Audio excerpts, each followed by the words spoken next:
Hi everyone, and welcome back to part 3 of the advanced wildlife editing series for Lightroom. In the last episode, we talked about removing the noise from the background of the image. We talked about using Denoise AI. We talked about using Lightroom to remove noise. And now we're going to work with the image that we only used, or that we denoised. So let's go out here to where we select the image that we denoised, which is, I believe, let's see if this is it.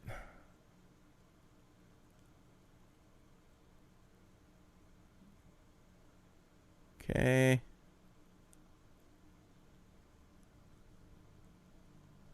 This is it. This is it. So in here, we can see that we've removed the noise completely from the background using Denoise AI from Topaz. Looks amazing. I love it. But now we've got a problem. We've got the bird itself still has some noise. Not bad. I would probably leave this for the most part. I am going to do some selective denoise and a little bit of sharpening, and then we're going to just finish this image out. So as I'm looking at this image, it looks great. I would have no problem publishing this right now. But I'm going to put some finishing touches on this that I think will add some quality to it. So I'm going to right click on this image. I'm going to select Edit, Topaz Denoise AI.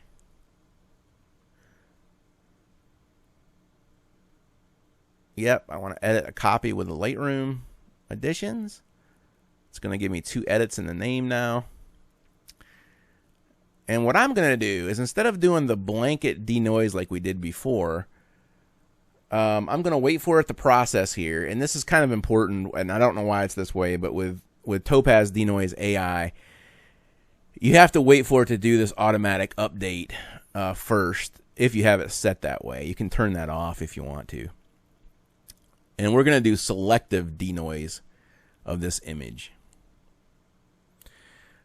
It also should be noted that I could have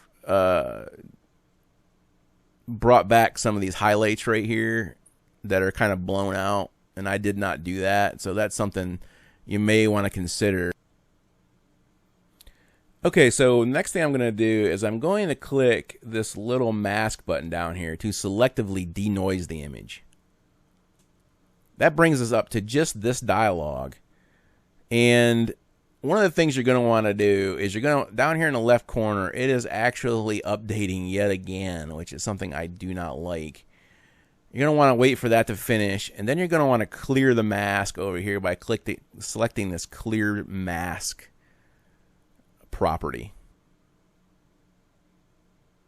Okay, and then we're going to go in here, and what I'm going to do is I'm just going to kind of go around the facial disc here, around these eyes. I'm not going to go too crazy in the eyes, but I want to get this facial disc in better condition, and I want to get that eye and see if I can make it better.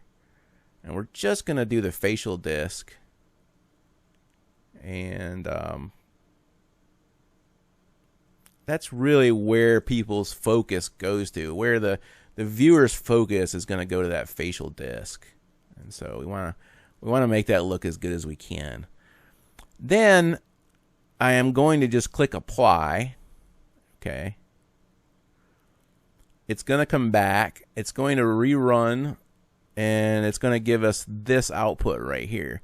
Now, because it already went through the processing piece, we can now make adjustments here, and it will just immediately be reflected on the image. Okay, so it's updated. You know, you may decide that you like the one on the left better, and that's perfectly fine. We're just experimenting here and trying to bring this into something that I like a little bit better. You're starting to see some artifacts here, but that's just part of this whole denoise process, and you just got to get it right. You can also recover the original detail of the image. So you can do this whole thing and see if that looks any better.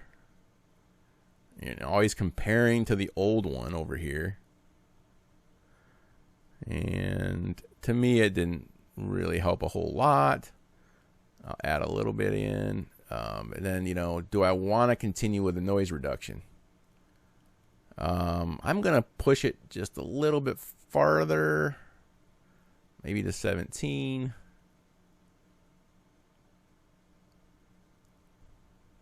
Okay. I don't know. What do you think? Let's just let's leave that there. We'll click apply. And now for the final step in this image, we're going to sharpen it, and we're going to just make it pop a little bit.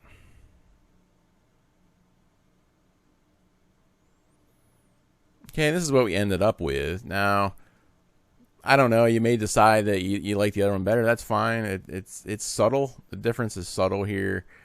I think either way is fine for me. But we do want to come in here and we want to select the develop module. We want to select the mask. I want to select the brush mask. I want to add texture. I want to add 11 clarity, 11 texture.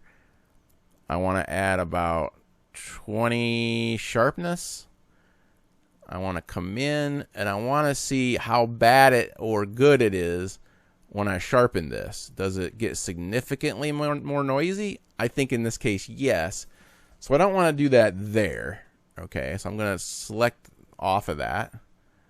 And I'm going to come back in and select my brush again. And, you know, you just keep playing around with this until you get it to where you want it.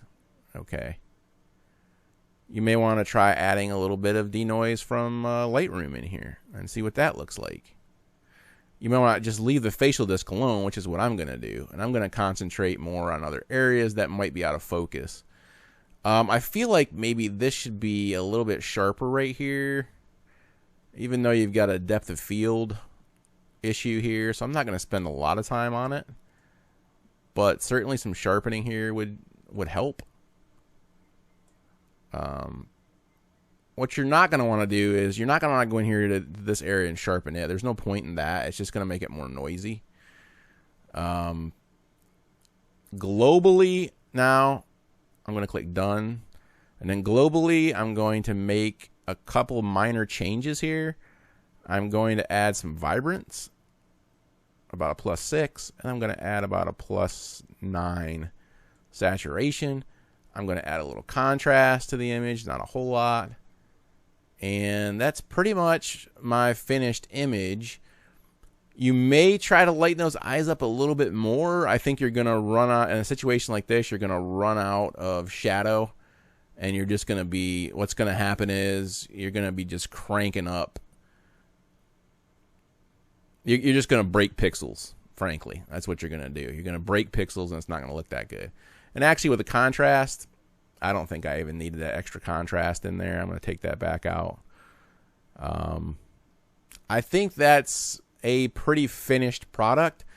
The one thing I might try doing is adding a post-crop vignette to those corners and just bring those back. Be careful you don't get too much, maybe a -9 on that. And that's it, guys. We'll call that a done image. And thanks for watching this 3-part series. I hope that you enjoyed them, and I'm going to continue making more of these, so stay tuned. Make sure you like and subscribe to the channel. That really helps me stay relevant, and it helps my search rankings a lot. Thanks for watching. Make it a great day, and get out there and enjoy nature. Bye-bye.